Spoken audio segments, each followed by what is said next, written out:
5 seconds longer with the music than normal because he started late.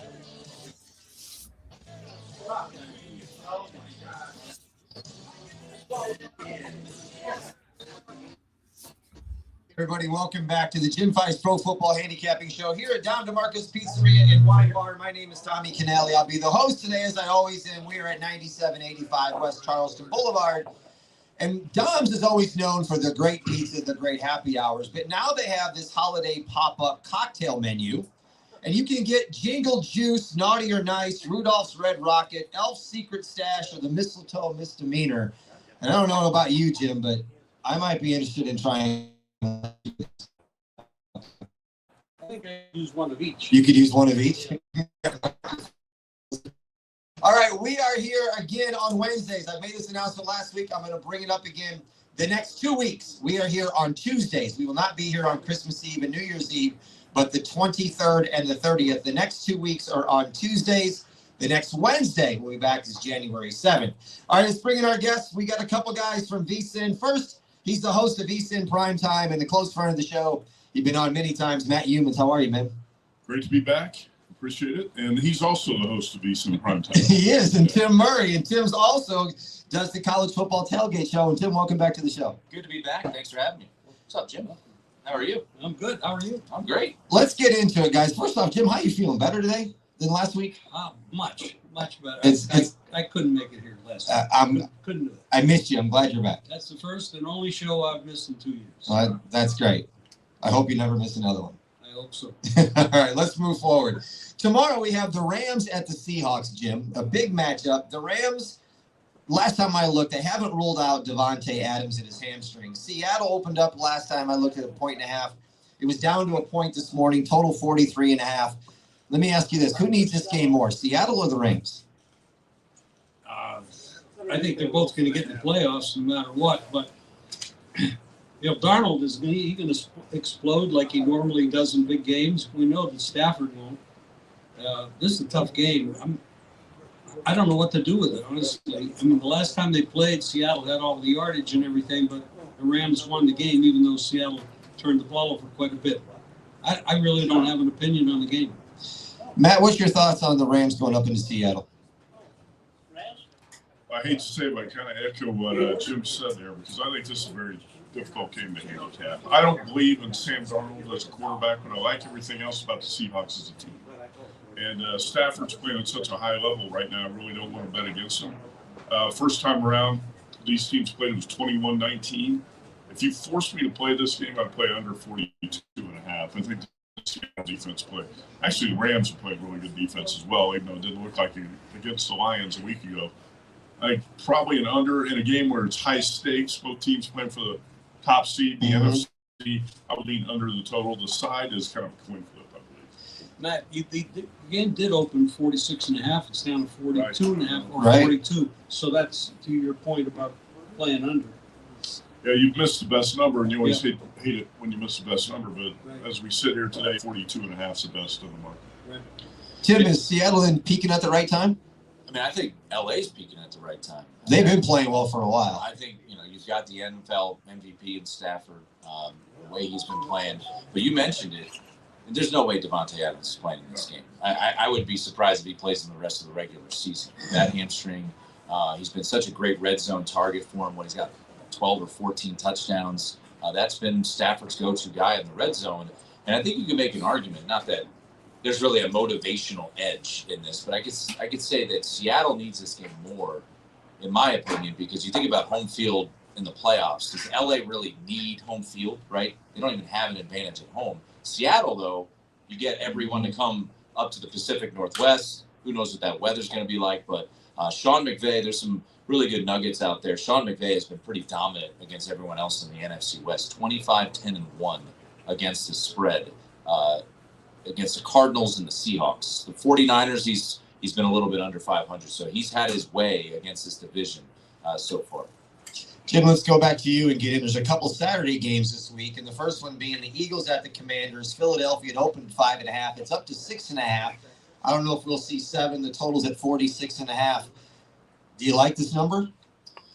I mean, it's hard to play Washington right now. I've been, kind of impressed by Marcus Mariota. I think he's done a decent job. And when you look at teams that are going to need quarterbacks next year and the crop of quarterbacks that are going to come out of college this year, Mariota's probably going to have a decent shot at a starting job somewhere next year, at least to compete for one. So I've been impressed. He's played well. Matt and I have talked about it on primetime. What were the Commanders thinking, bringing back Jaden Daniels with the elbow injury? Makes no sense. And then he gets hurt again. So he's been shelved for the rest of the year.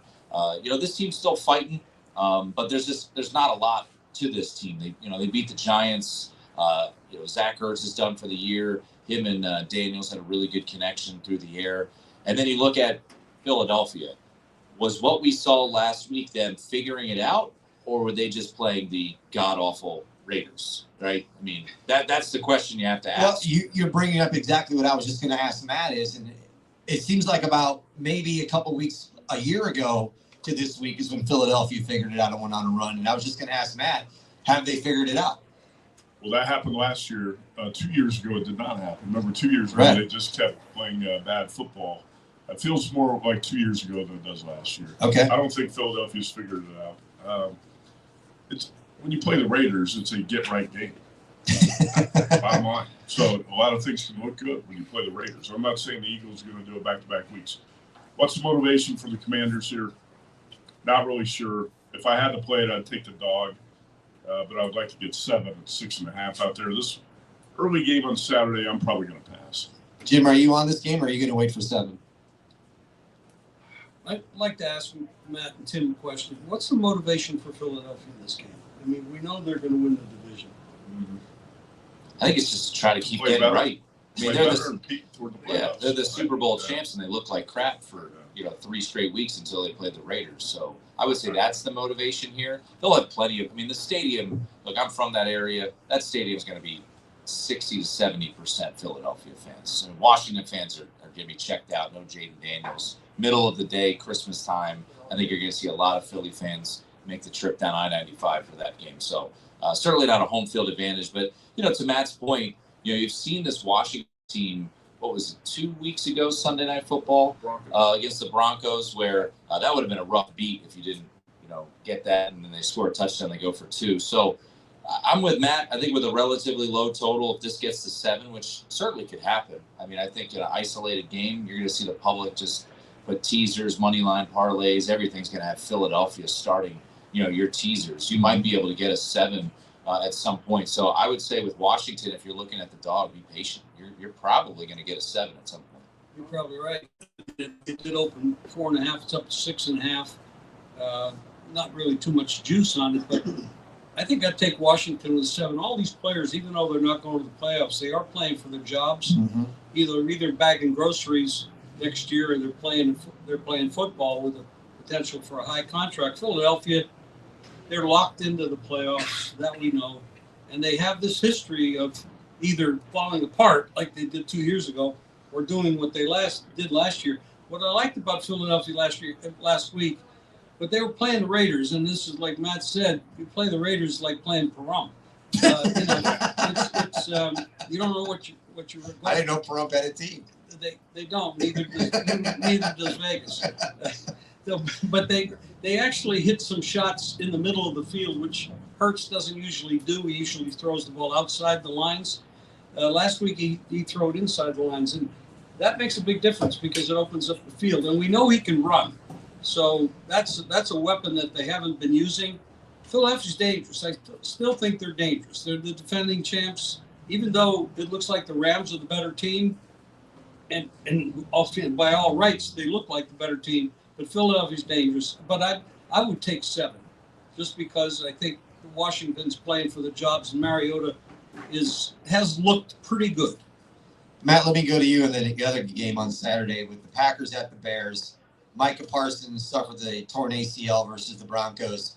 The line opened up at Green Bay -3. Now Chicago, last time I looked this morning, is favored by 1.5. Total at 46.5. Before we get into the lines, Matt, what does Parsons' injury do to Green Bay and its chances going forward?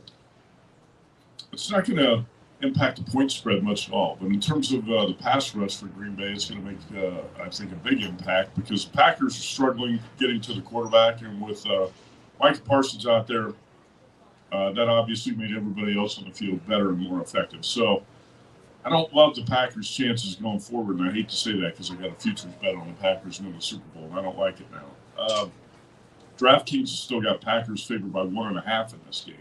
It's a little bit surprising. Caesars and Will Hill does too, also. And I would say if you want to play a teaser on Saturday, tease the Eagles down and the Bears up. I like the Bears in this game. I'm going to have a straight bet on the Bears. I've already got one actually plus 1.5. Bears have the number 2 rushing offense in the NFL, 152 yards per game. And I think they're going to run against this Green Bay defense and run it effectively all day. The more I watch Jordan Love, the less I like him. Talking about the Packers quarterback, throwing off his back foot all the time. A lot of ill-advised throws. The Bears have been a lucky team all season. But Bears now believe they're really good, and they're playing like it. They're playing like it on both sides of the ball. So I actually decided yesterday I was going to bet the Bears in this game. They had a great shot to beat the Packers at Lambeau a couple of weeks ago. Packers are playing on the road for the 3rd time in 4 weeks. Back-to-back road games. And here's a trend when a team plays in Denver, when you play at elevation in Denver and then are on the road again the next week, teams in that situation are 6-17 against the spread and 0-6 ATS this season. It's also a very negative spot for the Packers playing on the road back-to-back weeks after playing at altitude. And all the injuries, Tommy, it's not just Micah Parsons. Yeah, they got a bunch. They've got 4 or 5 significant injuries, and I think this is going to be a good spot to bet the Bears. Tim, you agree? I do. And, with Green Bay, going back to Chicago, to Matt's point, you think back to Black Friday and then the following week when they went to Green Bay. Because I believe that this Bears team had a horseshoe up their butt all season. And then the Eagles game, I was impressed. And then even in the loss to the Packers, I came away saying, you know what, that team's much better than I expected. And now you get revenge less than 2 weeks later. And I think to double back on Matt's point, look, Micah Parsons, think about who benefited the most from Micah Parsons. A guy like Rashawn Gary. And you saw how crushed he was after the game, not only to lose a teammate, but what Micah Parsons meant to that defensive room. I think now you're going to see more double teams for a guy like Rashawn Gary. Rashawn Gary benefited greatly from Micah Parsons being on the opposite side of him. And then the pass catchers for Green Bay, where were they against Denver? Christian Watson gets hurt. Tucker Kraft, his replacement, Luke Musgrave can't catch a ball. So I think for Jordan Love, I know Matt's a bit critical of him. I'm more critical of their pass catchers and their inability to get open. So I think this is a good spot for the Bears. I was impressed by their performance at Lambeau, and I think they get revenge here against Green Bay. Jim, do you believe in the Bears now? I believe in what Ben Johnson's done with the Bears. He's improved Caleb. He's improved everything about the Bears this year. Now, they've been turning the ball over on their opponents all year long. You can call that luck or you can call that preparation. A little bit of both. And but they do have a lot of turnovers, and which is all positive. I like the Bears in this game. I think they'll win the game straight up. Jim, let me stay with you and going into Sunday. With the Bucs going to the Panthers, this is a big game in the division. Tampa Bay is favored by 3, totals 45.5. Tampa Bay is currently number 4 in the standings. Carolina's number 9. This is basically for the division title. I know you're big on Tampa Bay, but they've just been so banged up. They haven't played well as of late. What's your thoughts on this game? Oh boy! I mean, in the summer, I bet Tampa Bay. Yeah. I thought a lot of them, and I didn't expect them to be hurt and injured so often and so all over the whole roster, on especially defense and offense. They lost Evans for a while. They lost other players. The offensive line was banged up. Orrs came out and he says he's disgusted with the team. Baker has not looked like Baker. He's a little hurt. They're laying 3 on the road. I don't agree with the line. I think it's an even game. I can't play the game. I just don't like it. Sometimes it's hard to change your mind when you think like Buccaneers are going to win this division. Right now, I'm not comfortable with the way the Buccaneers are playing, and I'm just going to pass the game. Matt, is this a teaser game? No. In fact, handicapping the NFC South is kind of like a hound's breakfast. I think it's tough.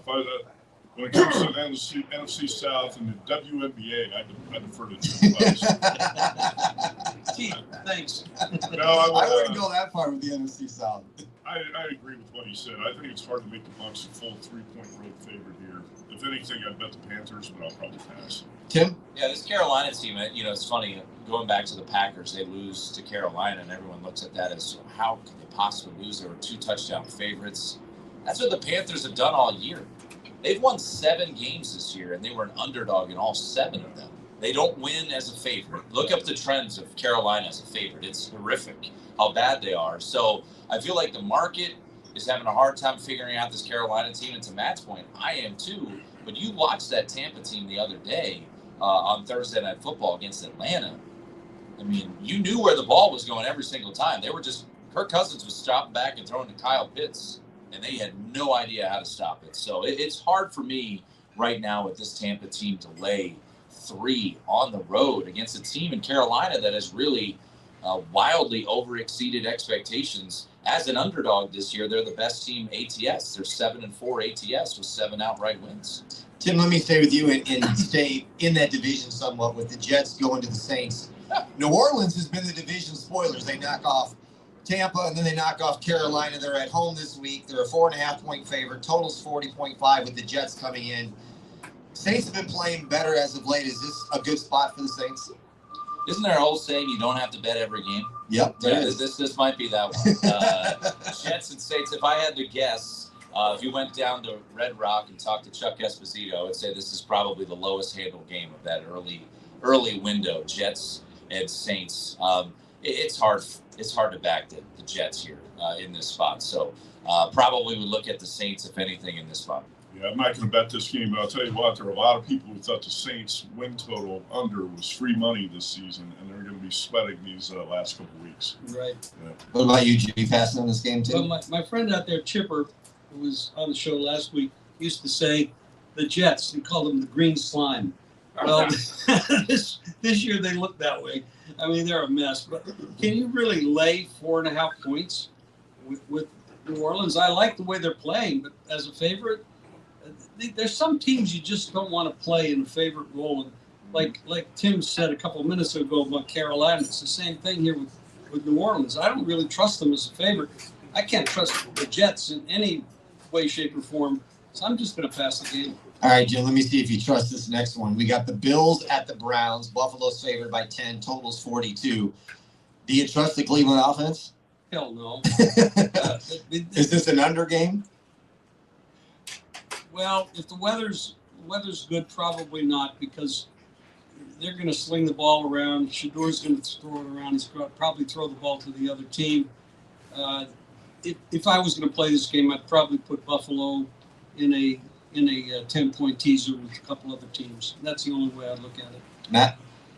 So as a situational handicapper, this is a tricky one because I hate to bet the Browns, but I think the only bet here would be the Browns or pass because the Bills have the Eagles on deck and they're off the game against the Patriots. On the road in Cleveland, in that sandwich situation, I think the underdog is going to be live. But again, I hate to bet the Browns, so it would be underdog or pass here. I don't think you're going to get the Bills' best effort because they're off the big comeback against the Patriots. And like I said, they got the Eagles on deck next week. It's a bad spot for the Bills.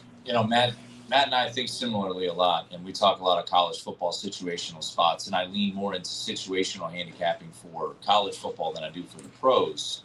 But to Matt's point, you're coming off of this incredible come-from-behind win against New England. You're down 21-0. You've got an slight hope of winning this division, even though it's unlikely because you're going to lose the tiebreaker due to division record in New England. But you win that game. You've got Philadelphia coming up at home. You're on the road. It's going to probably be brutal weather, if I had to guess. Cleveland with that defense, 10.5. I would be tempted to take an ugly dog there in that spot. Cleveland this year, by the way, 3-1 ATS as a home underdog. So it's a small sample size. Obviously, they've changed quarterbacks a couple of times, but with that defense and this screams kind of a sleepy spot for Buffalo coming off of that thrilling come-from-behind win over your division rival. Matt, let me go with you with the Chargers at the Cowboys. Dallas is favored by 2.5. Total's at 49.5. I don't know what to think of either one of these teams at this point in the season. Do you? Cowboys don't have a lot left to play for. They're pretty much done, right? After losing that game to the Vikings on Sunday night. The problem here is, talking about spots, it's a bad spot for the Chargers, too. They're off the Monday night, win over the Eagles, big win. Go on the road, face the Chiefs in KC, win that game. Now they got back-to-back road games off 2 big wins. It's tempting here to play the Chargers. I'm not sure if I will or not, but I definitely don't want to lay with the Cowboys. This Dallas defense, again, has regressed in the past couple weeks. Dallas defense looks bad again. And you don't know what you're going to get from George Pickens and CeeDee Lamb, too, right? Dak Prescott. Where's Pickens? I know. So I would lean Chargers here, but again, it's a negative situational spot for the Chargers. Tim? Yeah, highest total on the board this week, right? 49.5. So wouldn't be an ideal teaser spot because you're not really getting the air quotes value on a teaser when you've got a high total at 49.5. But I would probably look a little bit more towards the Chargers here. Obviously, they have more to play for, but to Matt's point, we just talked situational. You go on the road, you eliminate the Kansas City Chiefs from the playoffs. Now you got to turn around and you got to play, in Dallas. Dallas coming off of back-to-back pretty embarrassing performances. So probably would be a look at the Chargers, but not a play for me right now. Anything for you, Jim? I think I'd look to the over. I don't see a way that Dallas stops the Chargers. They haven't stopped anybody. They even made J.J. McCarthy look really good last week. Although, you got to give him credit. Maybe the kid is getting better. But I like the Chargers and the Dallas to go over the number. Well, you spoke of McCarthy. Let's go to that game with the Vikings at the Giants. Minnesota's favored by 3, total 43.5. Is McCarthy getting better? Is it just who he's faced lately? You. Well, it certainly looks like he's getting better. I don't know what they did, how he did it, but in the last 2 games, he's actually looked like he's competent. And they do have a roster with Minnesota that's as good as anybody. So if they can get competent quarterback play, and he did look pretty good. And the Giants, they looked terrible last week. They've changed the head coach, everything is, and it's just not working. The head coach is 0-4. Dart's been in the blue tent so many times with the possible concussion issues. I like Minnesota in the game. I certainly can't lay very much with it. Maybe a money line play Minnesota. Matt, is this a home dog play or no?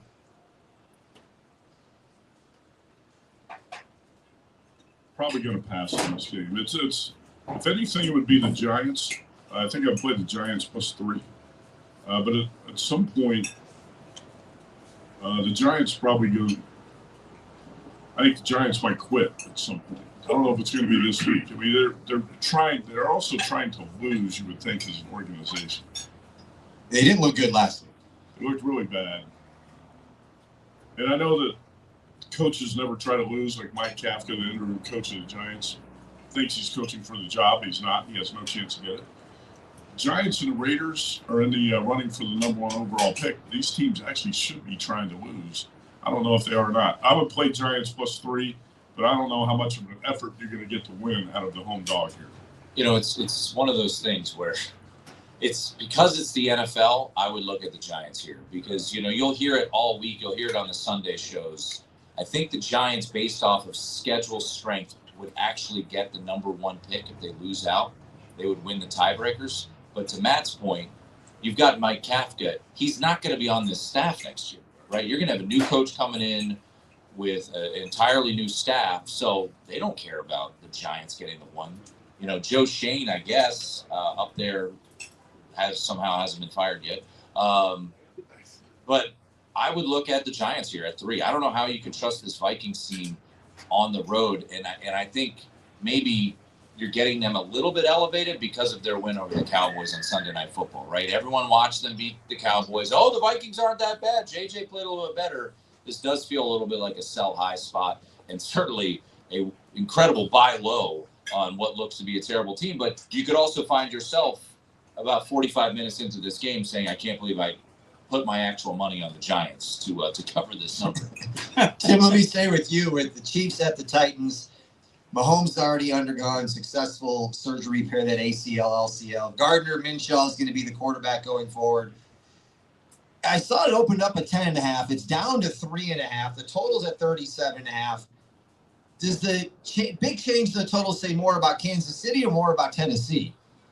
Well, I mean, it's that Patrick Mahomes means more than a touchdown to the point spread, right? I mean, he's one of the most, if not the most important person to the point spread in the NFL, and he's out. This team is not going to the playoffs for the first time in a decade. So where's their head at in this game? But then you also have to ask yourself, are the Kansas City Chiefs wildly on sale here against a horrific football team, right, the Tennessee Titans, right? You're getting threes across the board right now. I mean, they're slightly juiced, but I mean, you could lay, if you go down to the South Point right now, they're minus 110 both ways. That's 3. You're getting the Kansas City Chiefs, who were thought to be the highest power rated team in football for a good chunk, probably incorrectly, but is this a spot where it's a massive overreaction to, granted, the best player in the sport being out? I can't take the Titans at 3. There's no way. When you could have got in the look-ahead number double digits with the Tennessee Titans. Matt. Yeah, that number was 11.5 at DraftKings at one point. So Mahomes worth 8 points to the number. The problem with the Chiefs here, if you play them, is there's been a lot of sharp money on the Chiefs the last couple of weeks, and they lost both times. Sharps keep losing with the Chiefs, and now Kansas City's out of playoff contention. Got nothing to play for. How motivated are the Chiefs going to be going to Tennessee to face one of the worst teams in the league? Jim, let me ask you on that same one, because I know you're big with Andy Reid and everybody. Is Andy Reid good enough to get Gardner Minshew to cover the spread? Well, of course. I mean, but that's the point is, I think, going back to what Matt said, where's their mindset? I mean, they have Mahomes is had a surgery. Is he going to come back next year? We don't know that because it's a big rehab. They don't really have a quarterback that's going to lead you anywhere with Minshew, so they're going to have to look for something else. So, and then you got Kelsey's probably going to retire. They got offensive line problems. They've got wide receiver problems. There's a lot of holes in Kansas City that we didn't see years ago. I mean, a lot of people bet against them, including me, that they were not going to win the division, and I actually bet them that they wouldn't make the playoffs, so I won that one already. And I don't see that they're going to come in here motivated. And I know Tennessee's going to be motivated. Now, does that matter when you have a bad team like this? It might. It might. I'm not going to take 3 when you're chasing a bad number, but I could probably take another bad number. I probably could take the under. Okay. Matt, let me go with you with Bengals at the Dolphins. They benched Tua. They're going to start the rookie in Quinn Ewers. Mm-hmm. Cincinnati, I think, is favored. Last time I looked, it's up to 4.5 now, something around 4.5. Totals at 47.5. What's your thoughts on this game? I mean, you got Burrow. Yeah, but Burrow doesn't seem to care about playing football right now, does Well, he? after his interview, that's a good point. That's why I saw his interview last week. He said, I'm not going to bet the Bengals because you got a quarterback who looks depressed and sad and looks like he doesn't care about playing. And they got shut out last week. So this is interesting. The Raiders and the Bengals were the 2 teams that got shut out last week. It's really tough to come back and bet teams like that. But since 2015, teams that were shut out in the previous game are 35-17 against the spread in their next game, including 5-0 ATS this season. Now, that said, we're getting near the end of the season where teams like the Bengals and the Raiders don't give a damn about these games, right? So take that for what it's worth. I don't know what you're going to get from Joe Burrow in a game like this. Quinn Ewers, a rookie quarterback out of Texas, who was a 7th-round pick, by the way. I agree with the benching of Tua. He never should have got that big contract. Dolphins are in a predicament now that they're not going to be able to get out of anytime soon, and they have a coach who's a stuttering buffoon. So, Tim, before I go on either side, Matt.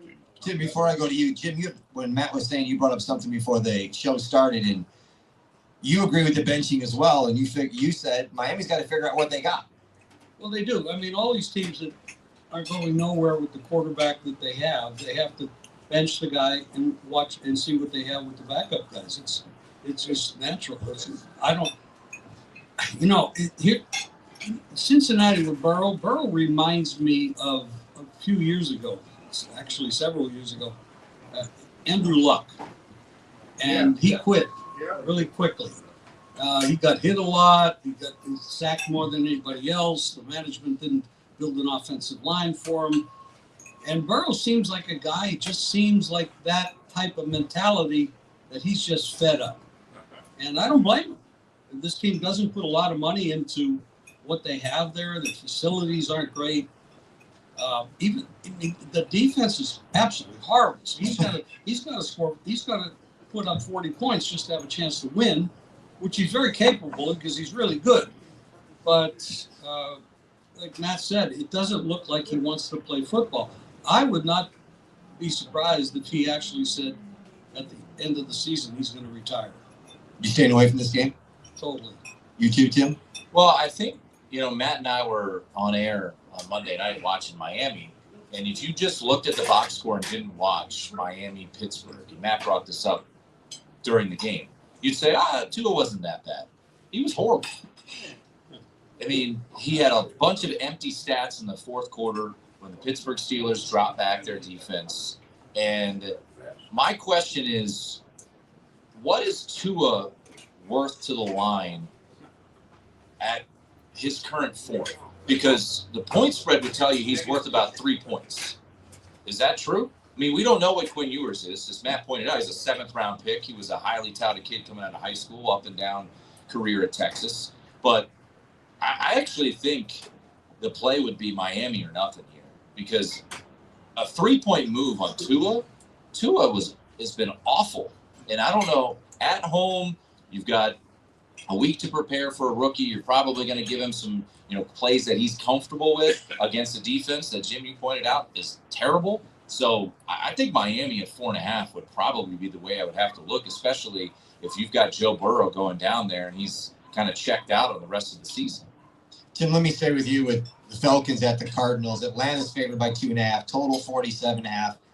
I have not been able, I gave up trying to put a pulse on the Cardinals. I have no idea who they are. Do you? No. That's good. And do you know who Atlanta is? Well, sometimes better than the Cardinals. I mean, here's the crazy thing: is Kirk playing for a contract next year? As I pointed out with Mariota with a quarterback class in college that is led by Fernando Mendoza, who in most normal years wouldn't be in the discussion for the number 1 overall pick. Is Dante Moore, the kid from Oregon, going to come out? Is Darian Mensah from Duke? I mean, the names you're hearing in the draft class are not very salivating. So a guy like Kirk Cousins, who has worked the system perfectly every stop of the way to make a lot of money, now with the Penix situation, do the Falcons look to trade him? So he's kind of playing for his future. And you think back to the Thursday night game against Tampa. Look, he just kept going back and back and back to Kyle Pitts. If Kyle Pitts is motivated, he's unstoppable. And then you look at Bijan Robinson as well. So it's hard for me to say go lay points with Atlanta on the road, because you could get a stinker with Kirk Cousins, especially I feel like it's flipped on him early on his career. It was primetime Kirk was the one that sucked, and now I feel like primetime Kirk is when he excels. And those early games, you think back to the Miami game, he was dreadful when he stepped in there. So it'd be hard for me to recommend Atlanta, but to your point, Tommy, I can't really figure out Arizona right now. Matt? I can figure out both these teams. They both suck. And, that's where we are. I think the Falcons, though, have a lot more offensive talent. They have a lot more playmaking ability when you look at Kyle Pitts and Bijan Robinson. And that's why the Falcons are 2.5-point road favorites. But this game is an easy pass for me. Jim? I really like the over. Okay. I mean, Arizona's been an over. They don't play much defense. Atlanta, they have some weapons, Bijan and Pitts. And if Kurt can play like he's shown up the last couple of weeks, they can put up some points. And you're not talking about a whole big number here. And the game matters to neither one of them, except the players are playing for contracts, which they all are. And I think the over is pretty – you're going to get favorable weather in Arizona, so you're not dealing with that. Excuse me. Yeah, I like the over. Jim, let me stay with you with Jaguars at the Broncos. Are the Broncos the best team in the AFC to you? No. I think, Who is, in your opinion? well, it depends on whether you look on the offense or the defensive side. But New England looks like maybe the best offense, along with the Bills when Superman puts his cape on, because he is the most talented quarterback. I'm talking about, Josh Allen. Houston and Atlanta have tremendous. And the Broncos have tremendous defenses. The Broncos might be, not the Broncos, but the Texans might be the best team because the way they play defense and with the offense coming into shape, and they're going to have an easy one this week. They're a 14.5-point favorite over the Raiders, poor Raiders at least. But they could be the best team because of that defense, and they have a good coach, and Stroud's looking in good shape, and the offense is rounding into shape. That could be the sleepy best team in the AFC. Denver's right there. New England's right there. Maybe Seattle, not Seattle's NFC.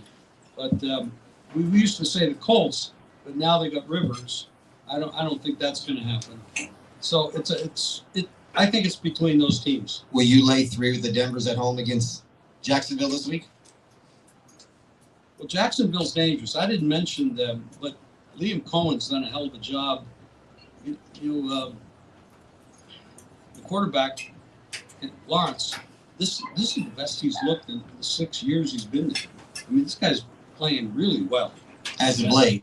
Yeah, and this coach, he was with Baker last year, and Baker looked really well as well. So you got to give him some credit for what's going on. I'd have to take the dog and the over in that game. Matt?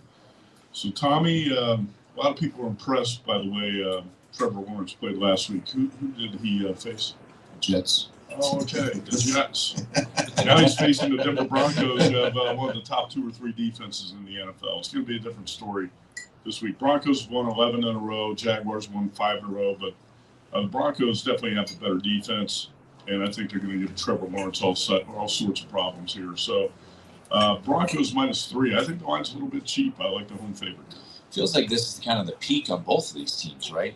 When you think about Jaguars coming off of, at least from an offensive standpoint, to Matt's point, it was against the Jets, but Trevor Lawrence threw 5 touchdowns, ran for a touchdown. If anyone had Trevor Lawrence in fantasy playoffs, they were pretty happy about like 60-plus points or whatever it was.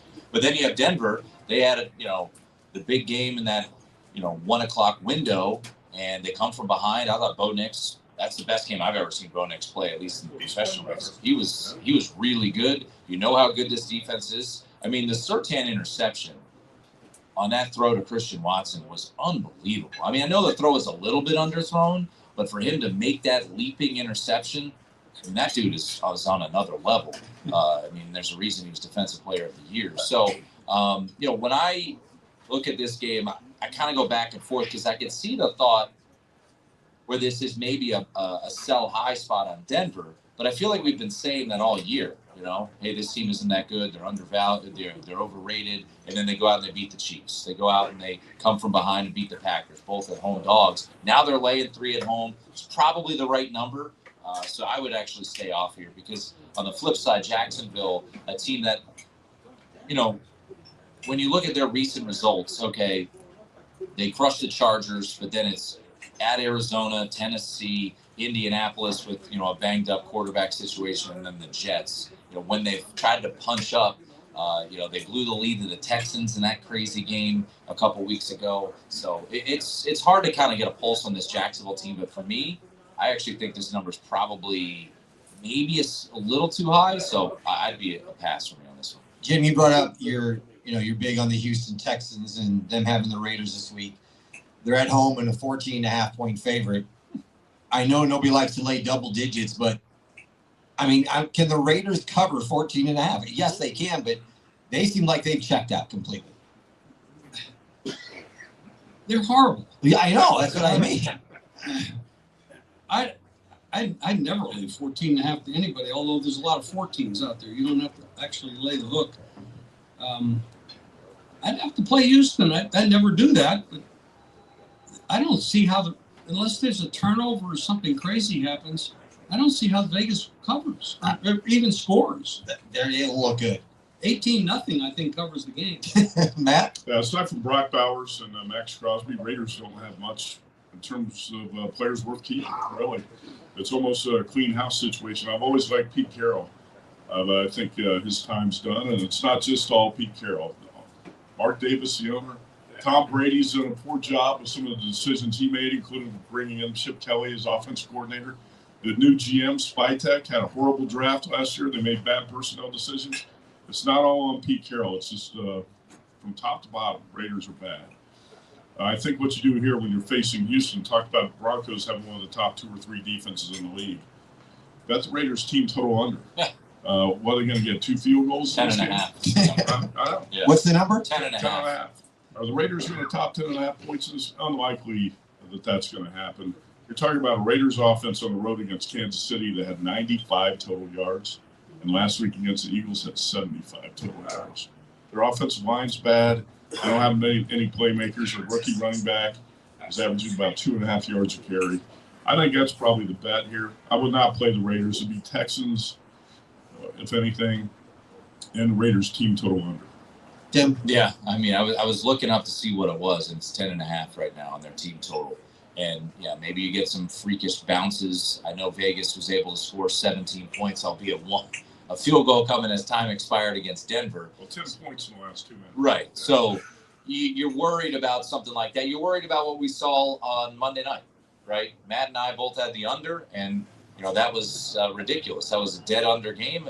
And then Pittsburgh's up 3 touchdowns, and they go into prevent defense. So is Vegas able to do some window dressing? So that's your only worry about taking a team total that low to the under. But playing against this tenacious Houston defense, I think from what I've seen right now, it's Denver, Houston, and however you want to put them in order as the 2 best defenses in the NFL right now. Is this the lowest team total all year? Has to be, right? 10.5's got to be damn I close. think it's tied for the lowest. I've seen 10.5, I think, 2 other times. Really? Maybe Cleveland. I wouldn't be surprised if Cleveland. Cleveland, yeah, right. Tim, let me stay with you with the Steelers at the Lions. Detroit's favored by a touchdown. Totals up from 49.5 up to 52, some places 51.5. What's your thoughts on this matchup? Pittsburgh looked really good on Monday night. I thought Aaron Rodgers, you saw, I'm not going to say you saw vintage Aaron Rodgers because he won 4 MVPs in Green Bay, and he was an elite quarterback. So you just saw some familiarity, comfort zone there. I actually like Detroit here in this spot. They're desperate. They've got to keep winning in order to stay in playoff contention. If you want to, I hate teasing a total. I mentioned that the highest total was Dallas. It's actually not. It's this game. It's 52. This is the highest total of the week. So, you look at Pittsburgh, it's kind of a unique situation that's brewing right now with Pittsburgh, where it's all going to come down to Week 18 against Baltimore. If Baltimore wins this weekend against New England, and then if Pittsburgh loses this weekend, next weekend is moot for both of these teams, and it comes down to winner take all for the AFC North. Not saying that Pittsburgh's going to punt, but this is a team in Pittsburgh that I think is really going to struggle to try to keep up against Detroit. And Matt, I imagine you have got the numbers there, but Dan Campbell historically has been ridiculous after a loss. And the Lions blew a lead against the Rams last week in L.A. They were looking pretty good in the second half, fell apart. Campbell and Jared Goff off a loss have won 15 in a row and 14-1 against the spread. Ooh. And like you said, I don't think Aaron Rodgers, who has played well the past couple of weeks, is going to be able to trade shots with this Lions offense in a high-scoring game. I like the Lions, and I think this is probably the best teaser side of the week if you tease the Lions down to -1. I bet the over. Okay. I just don't see them stopping anybody. Just score after score. I mean, Rodgers is throwing the ball very well. He always has his whole career. And I like the over. I think Detroit bouncing. Matt brought up what Campbell and Goff is Detroit after a loss. They're amazing. So this is great home field advantage for Detroit, and the over looks really, really good to me. And if you're talking about a teaser, you could look at this line and find another couple games to tease it with as far as the total is concerned. Jim, let me stay with you with Sunday night with the Patriots at the Ravens. Baltimore's favored by 3. Totals at 48. How does New England come back after blowing a 21-0 lead? Where's their mindset right now? What game are we talking about? Patriots and the Ravens Sunday night. Well, I think they come back strong. I like the coach. I think they're going to look in the mirror and say, we're better than this. And we sat on the lead. We sat on our hands, and we just didn't play football. And they're a better team than Baltimore right now. And I don't agree with the 3-point line. I don't think Baltimore should be 3. I think Patriots are too good for that. I'd like the Patriots to win this game. Feel the same way Jim does. I actually bet the Patriots +3 here. I don't think it should be 3. One of the Ravens really shown recently, not a whole lot. And last week, Lamar Jackson, 8 for 12, 150 yards with a pick, took 4 sacks. Jackson's not playing that well. Mike Vrabel is a coach that I've believed in for a long time, and I think the Patriots will bounce back from that loss. That big blown lead against the Bills, and I like the Pats plus points on Sunday night. Tim? You're starting to see the market come in a little bit on New England here, right? Those threes are slowly starting to disappear, getting juiced up a little bit. Yeah, Baltimore, it feels like they're a team that has been a bit overvalued. Not a bit, they have been overvalued all year.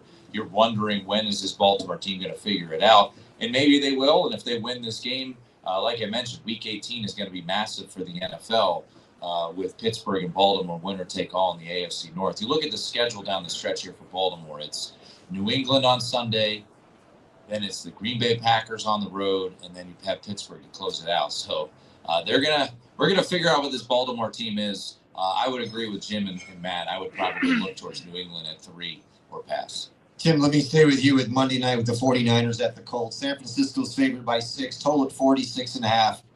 Colts got all kinds of quarterback issues. Phillip Rivers starts last week. Maybe it's Peyton Manning this week. Who the hell knows? What's your thoughts on this Monday night game? Yeah, I mean, you look at Phillip Rivers, what a crazy story it was. And they were, 14.5-point underdogs on the road at Seattle. Game comes down to a game-winning field goal from Myers in Seattle. Blake Grupe hits a 60-yarder to give them the 1-point lead. I've been pro San Francisco most of this year. You know, everyone talked about the schedule. Hey, when you finish the way that they did last year, it's not their fault that they got a favorable schedule. We all knew it going in. You know, they need to keep pace with everyone in the NFC. Hard for me to back Phillip Rivers. I was impressed enough to see what you saw, but I think this is a different game here. So I'm not going to lay 6 or 6.5 with San Francisco on the road, but certainly if you were to put a money line parlay together of Detroit, San Francisco, something like that, I wouldn't be opposed to it. I'm not that interested in Indianapolis catching points here at home. Matt, before you give me your thoughts on the game, how dangerous is San Francisco postseason? I don't think they're that dangerous. No. Not in the NFC. I don't think they're that dangerous. And I think Jim Feist might have more arm strength than Phillip Rivers. But I'll say that Phillip Rivers does have an extremely high football IQ, and he knows how to run the offense and put them in the right protections, and he reads defense as well, and I thought he made a few good throws. That said, if this number hits 7, I will take the Colts +7. It's 6.5 at circa right now. I think aside from Rivers, there's no reason the Colts can't compete and hang in this game and have a shot to win on Monday night. And if you give Rivers an extra week of practice, which he's going to have here, I think he should look a little bit better. And the Colts obviously have a kicker too. And that's important. It could be important in a game like this. I think that's going to be an unpopular home dog this week, but I'll wait to see. If I can get 7, I'll probably take it with the Colts. Jim? Well, I'm impressed with San Francisco and what they've done with all the injuries. By the way, nobody liked the Colts last week either, and I took the Colts in the points at Seattle. Probably should have won it, Yeah, right. Yeah. I was very impressed with what Rivers did last week. It was a little bit shocking that he was able to hang in there and almost beat Seattle on the road. I don't know that can be repeatable, but the way the game was played, it was dead flat under. And I don't see why this one won't be a dead flat under either. You know the defense for the Colts they're going to step up. They have to step up. You know Rivers is not going to put up a lot of points. So if you want, and they're a running team, he's going to have the short passes. It's going to be conservative. It's going to be tight. They're not looking for him to throw the ball down the field. Maybe they'll try it. I mean, like Matt said, I have a bigger arm than Matt. No, I don't believe that. But It's close. Maybe close. It's a dead flat under. I think it's great teaser play. San Francisco with a couple other teams or one other team, a 6-point or 10-point, but I can't do that. I'm going to just go under. All right, we want to make sure we thank Albert Scalliott and Dom DeMarco. Let's give a round of applause to Albert for always hosting the show. Tim Murray, Matt Youmans, Jim Feist, 3 great guys up here on the panel. Hang on to your tickets. Thank you from Jake from J-Lore for donating 3 bottles of wine that we're going to give away. Once again, we'll be back the next 2 weeks on Tuesday, the 23rd and the 30th. Next week, Wes Reynolds and Scott Pritchard will be joining us here on the panel. Good luck on your bets, everybody. My name is Tommy Canale. We'll see you next week.